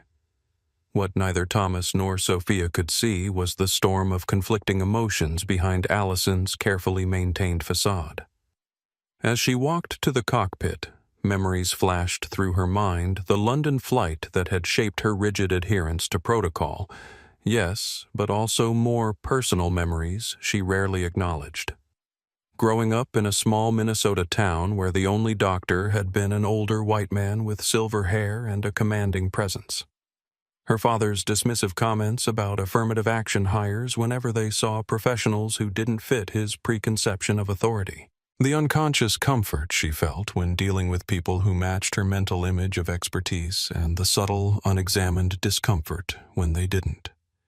For perhaps the first time, Allison confronted the uncomfortable possibility that her actions had been driven not just by protocol, but by deep-seated biases she had never fully acknowledged even to herself. The realization was devastating. Outside the aircraft windows, emergency vehicles were dispersing their lights, no longer necessary now that the patient had been transported. The afternoon sun cast long shadows across the tarmac, the mundane airport activities continuing despite the life-and-death drama that had just unfolded. Inside the terminal, airline representatives were already gathering, their expressions serious as they consulted tablets and phones. Through the windows, passengers could see men and women in corporate attire arriving, the airline's damage control mechanism activating. Isabella moved to sit beside Eleanor's empty seat, gathering the personal items the distraught woman had left behind in her rush to accompany her husband. She left her purse, she noted, carefully collecting a designer handbag and a cashmere wrap, and her phone. "I'm sure the airline will arrange to get them to her at the hospital," Thomas said, then added with evident skepticism, "assuming they're capable of doing anything right at this point." Miguel had been checking his own phone. "It's already on social media," he reported, his voice a mixture of awe and concern. "Someone uploaded a clip of the flight attendant blocking Dr. Reynolds. It's getting thousands of shares." Sophia nodded without surprise. "The public response will be swift, as it should be. But will it change anything?" Evelyn asked, her voice carrying the weariness of someone who had seen many moments of outrage followed by little substantive change. "Will the next black doctor be believed? Will the next patient be saved without a fight?" No one had an answer for her. The cabin door opened again, and a man in an airline executive uniform entered, his expression grave. "Ladies and gentlemen, I'm Anthony Bridges, Denver Operations Manager. I want to personally apologize for any distress caused by today's incident. We're gathering information and will be taking appropriate action." His practiced corporate response fell flat in a cabin where passengers had just witnessed a man nearly die due to an airline employee's actions. "Appropriate action," Thomas repeated incredulously. "A man nearly died because one of your employees refused to let a qualified doctor help him. What exactly would you consider appropriate in this situation?" The executive's practiced smile faltered slightly. "Sir, I assure you, we take passenger safety extremely seriously." "No, you don't," Sophia interrupted, standing to face him. "I have video evidence of your senior flight attendant physically preventing a cardiology specialist from administering life-saving care. As an attorney, I can tell you that constitutes negligence at minimum and potentially rises to the level of a civil rights violation." Anthony Bridges' expression shifted from corporate reassurance to genuine concern. "Ma'am, perhaps we could discuss this privately?" "No," Sophia replied firmly. "There will be nothing private about this.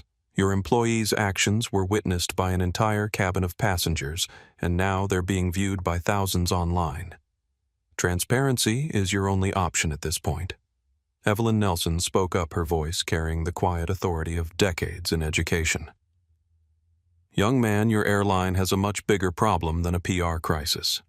You have a culture that enabled a woman to look at a black physician and decide he couldn't possibly be qualified to save a life." The executive's discomfort was increasingly evident. "Ma'am, I can assure you that our airline does not tolerate discrimination of any kind." "Then why?" Isabella asked sharply. "Did your senior flight attendant immediately accept the word of an older white paramedic, but refuse to believe a black cardiologist?"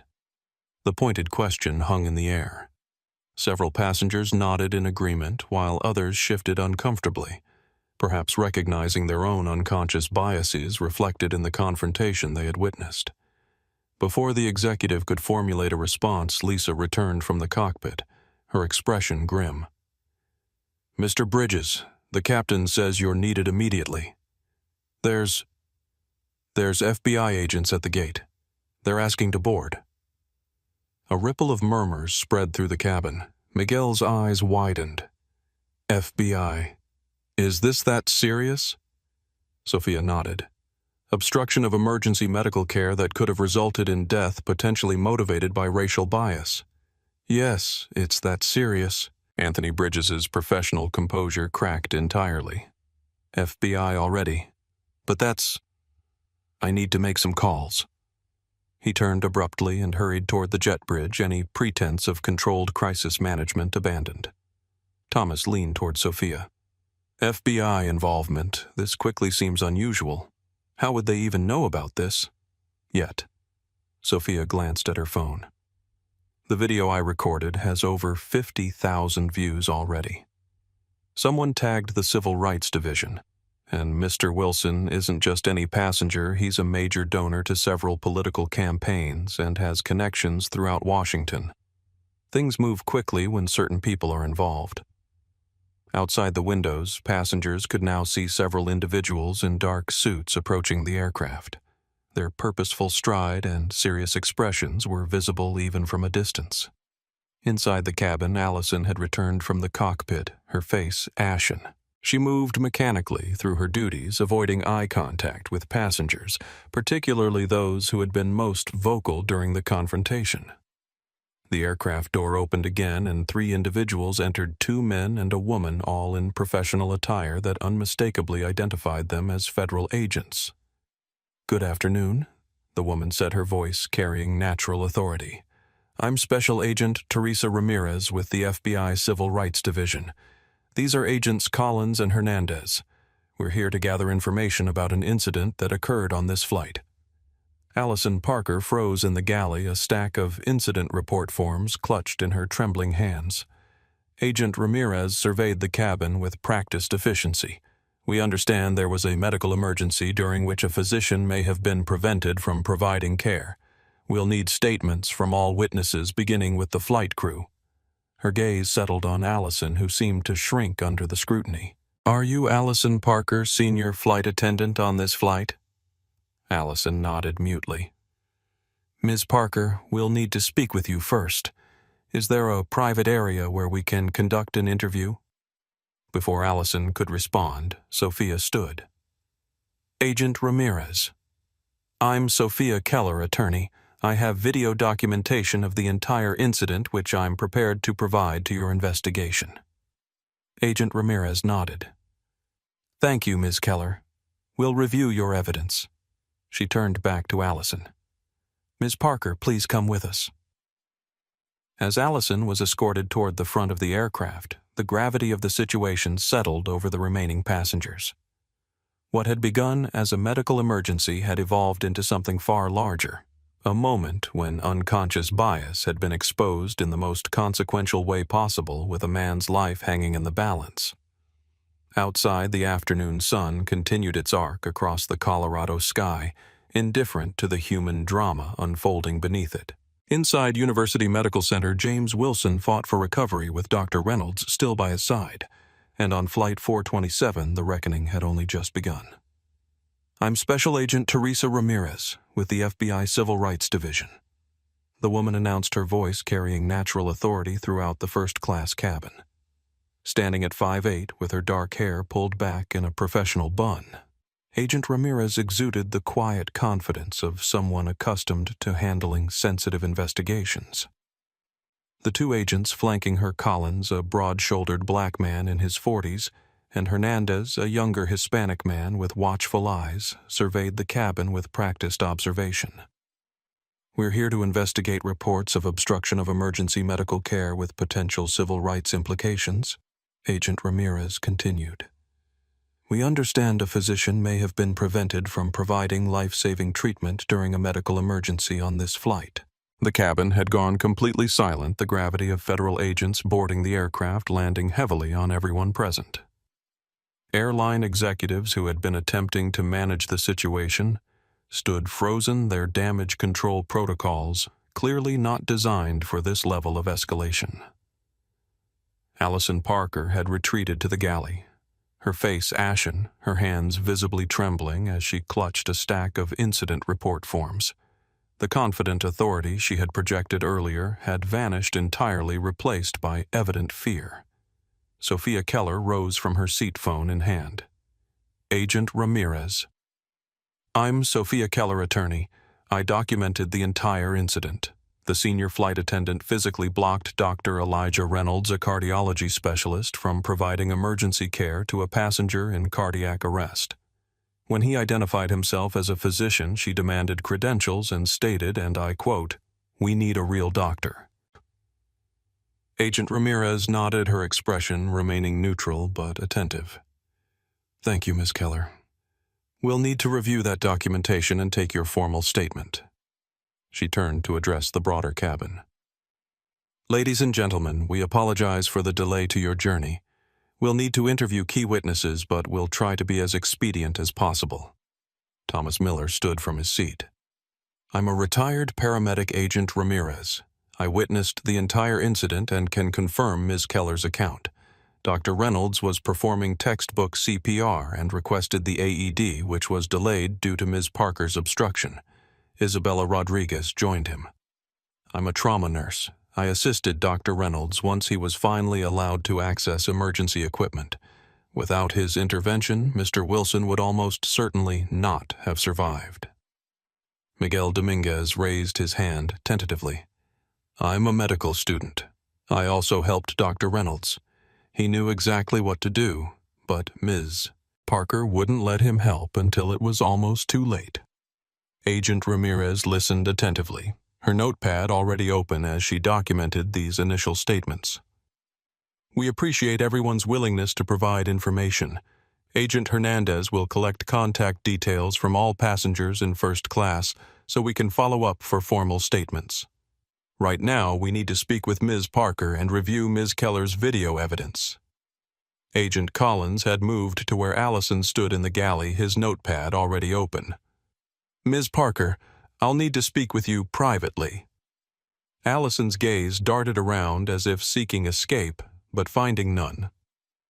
I was following protocol, she said, her voice barely above a whisper. We have procedures for medical emergencies. We'll discuss those procedures in detail. Agent Collins replied, his tone professional but unyielding. Is there a location where we can speak privately? The airline's Denver operations manager, Anthony Bridges, attempted to reassert control of the situation. Agents, perhaps we could facilitate these interviews at our offices in the terminal. I'm sure passengers are eager to continue their journey to San Francisco. Agent Ramirez turned toward him, her expression unchanged, but her tone carrying a subtle edge. Mr. Bridges, this investigation takes precedence over flight schedules. We'll conduct our preliminary interviews here where witnesses' memories are freshest and before they disperse. Bridges nodded quickly, recognizing the futility of further protest. Of course. We'll cooperate fully. As the manager retreated to make arrangements, Evelyn Nelson spoke up from her seat. Young lady, she addressed Agent Ramirez. I hope you understand what really happened here. This wasn't just about rules or procedures. This was about a black doctor not fitting someone's image of what a doctor should look like. Agent Ramirez met the older woman's gaze. Ma'am, we're investigating all aspects of this incident, including potential bias motivations. The airline employees present visibly tensed at this statement, the implication of a civil rights investigation clearly more concerning to them than a simple procedural review. Lisa, the younger flight attendant, who had appeared conflicted throughout the incident, approached Agent Ramirez. Ma'am, I was also working first class during the incident. I think you should know that I tried to give Dr. Reynolds the emergency kit sooner, but I was instructed not to. This new information drew Agent Ramirez's focused attention. And who gave you that instruction, Miss Lisa Turner? It was Ms. Parker. She said we needed to verify his credentials first, but the passenger was clearly in distress. I didn't know what to do. Her voice trembled slightly. I should have acted anyway.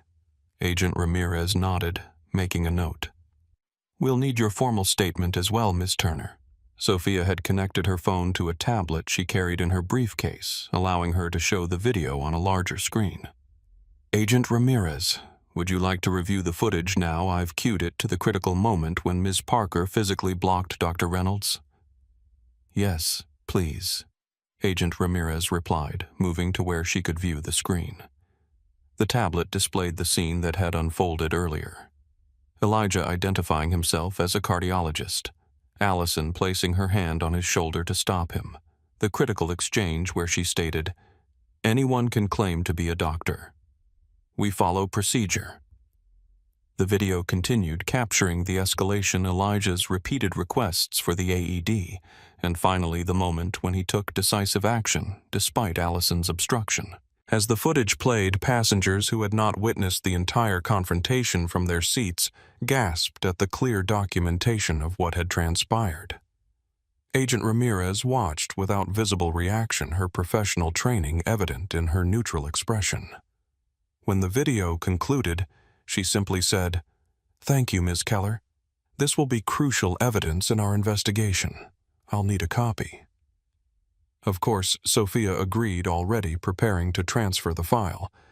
Anthony Bridges, who had also viewed the footage, appeared visibly shaken. "I want to assure you, Agent Ramirez, that what you've just witnessed does not reflect our airline's policies or values. We are committed to passenger safety above all else." "Then, perhaps you can explain?"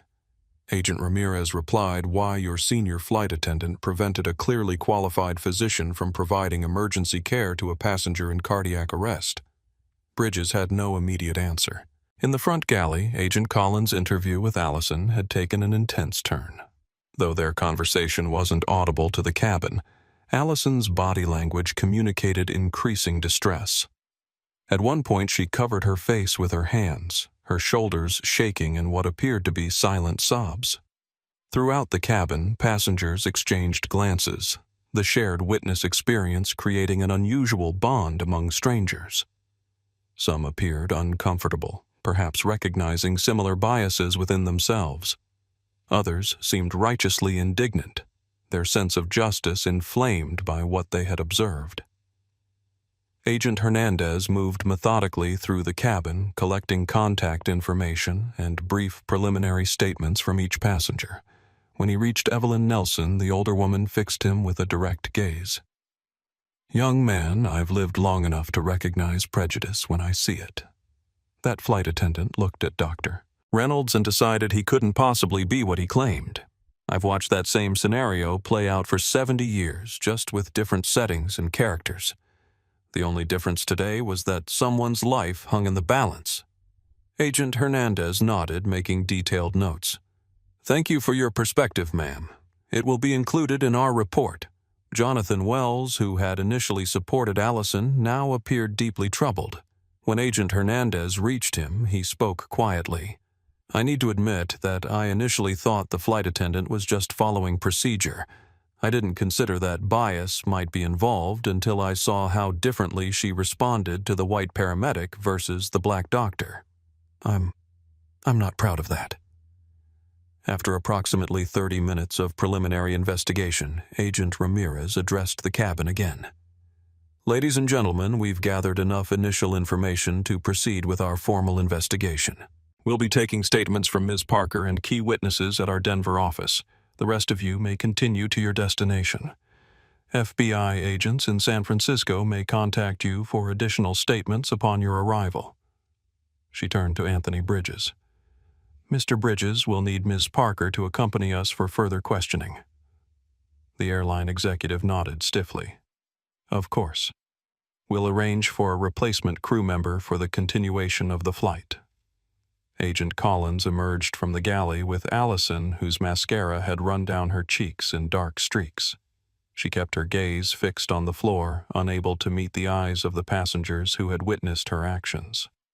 As the agents prepared to escort Allison from the aircraft, Thomas approached Agent Ramirez. "What happens now?" he asked. "We'll conduct a thorough investigation," she replied. "The Civil Rights Division takes these matters extremely seriously, especially when they involve potential discrimination in the provision of emergency medical services," and Ms. Parker, Agent Ramirez, maintained her professional demeanor. "That will depend on the findings of our investigation and the determination of federal prosecutors. Obstruction of emergency medical care is a serious offense, particularly when it could have resulted in loss of life. If bias is determined to be a motivating factor, additional charges may apply." As Allison was escorted from the aircraft, the reality of how quickly a routine flight had transformed into a federal civil rights investigation settled over everyone present. What had begun as a medical emergency had exposed something far more pervasive, the quiet, often unacknowledged prejudice that could manifest in life-or-death situations. Outside the aircraft windows, the afternoon sun continued its arc across the Colorado sky, indifferent to the human drama unfolding beneath it. Inside University Medical Center, James Wilson fought for recovery with Dr. Reynolds still by his side. And on Flight 427, a reckoning had begun that would extend far beyond a single flight or a single airline. On Flight 427, a heart stopped beating, and in that critical moment when prejudice threatened to claim a life, we witnessed something profound: the power of expertise and determination in the face of bias. Dr. Elijah Reynolds did more than save James Wilson. He forced us to confront an uncomfortable truth that assumptions about who can possess knowledge and skill can have life or death consequences. Through his unwavering insistence on providing care despite obstruction, he demonstrated that excellence must be recognized regardless of appearance. The Reynolds Protocol now ensures that any qualified medical professional can render emergency aid without unnecessary barriers. But beyond aviation, this incident challenges each of us to examine our own assumptions about expertise and authority in all aspects of life. If you witness prejudice standing between someone and their ability to contribute their skills, whether in a crisis or in everyday situations, will you remain silent? Or will you recognize, as we all saw on Flight 427, that excellence has no color and courage has no limits? Thank you for watching this powerful story.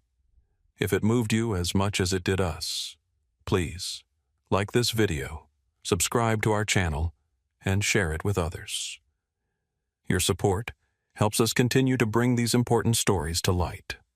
Remember, change begins when we recognize the biases that exist within our systems and within ourselves.